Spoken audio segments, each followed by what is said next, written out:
One of the main intriguing questions about the possible summit between President Donald Trump and North Korean Supreme Leader Kim Jong-un is the venue for this unprecedented event.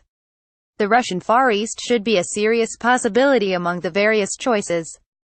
Places all over the world map are being suggested, from Guam to Sweden. Of course, the North Koreans themselves would prefer that Trump to pay a visit to Pyongyang. After all, in 2000 one of his presidential predecessors, Bill Clinton, was already very close to making a trip to the DPRK, and finally made it, but, alas, later, not in the status of POTUS.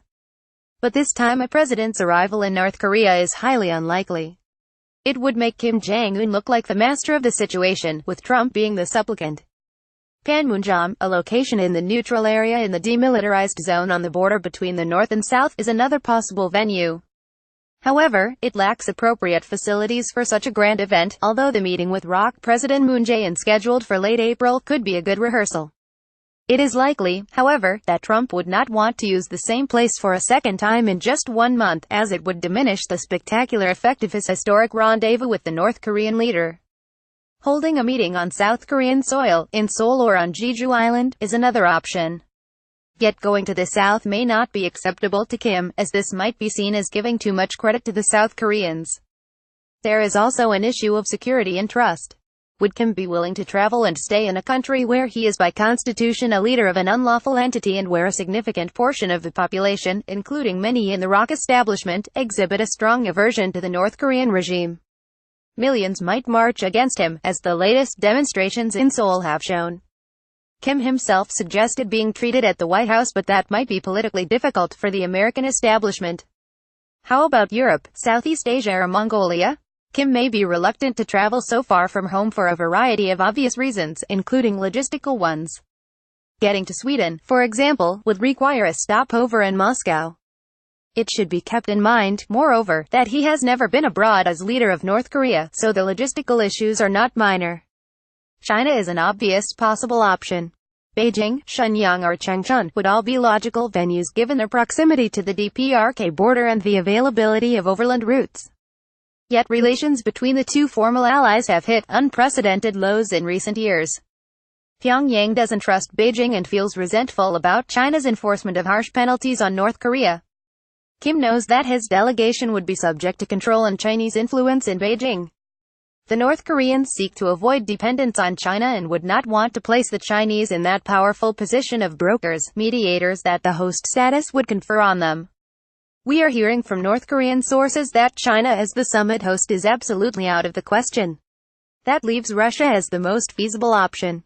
The Russian Far East's main city, Vladivostok, is just 100 miles from the North Korean border. Kim Jong-un can safely travel there by air, on his personal train, his father's preferred mode of making voyages, or even by an automobile cortege. Speaking of Kim Jong-un's father, Kim Jong-il visited the Russian Far East, including Vladivostok, several times in the 2000s. He had personal nostalgic feelings as well, since he was actually born near Vladivostok, where his father stayed during the World War II. Vladivostok possesses world-class convention facilities that were originally built to host the APEC summit in 2012, which are perfect from the point of security, being located on the picturesque Russky Island off the Vladivostok coast.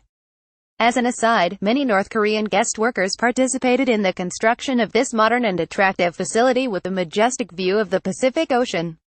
Owned by Far Eastern Federal University, the convention facilities have since hosted high-profile international events, above all annual Eastern Economic Forums attended by Prime Minister Shinzo Abe, President Moon and other national leaders.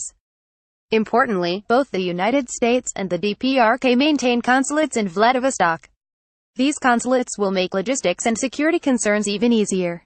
Russia has repeatedly suggested Vladivostok as a possible venue for international talks involving North Korea, a sort of a standing invitation. It was one of the options for a possible meeting between Kim Jong-il and Kim Dae-jung in the 2000s, but Putin chose Irkutsk as the suggested venue for the meeting, which never materialized despite Kim Jong-il's approval. Russian officials would be willing to offer its Far Eastern capital as a convenient place for the Trump-Kim summit, although so far no serious discussions with North Koreans have been held. However, among the major powers, Moscow currently enjoys the best relations with the North and there are lots of contacts. The forthcoming minister-level intergovernmental commission meeting is one example, and channels, where the issue might be discussed. To be sure, Pyongyang trusts no one, but it distrusts the Russians the least. For the North Koreans, and the South Koreans, too, Russia is influential enough to carry weight on the peninsula, but, in contrast to China, her influence does not carry the risk of becoming too overbearing. This is why Kim Jong-un might well like the Vladivostok option, and his security service would be much relieved in comparison to other locations. Pages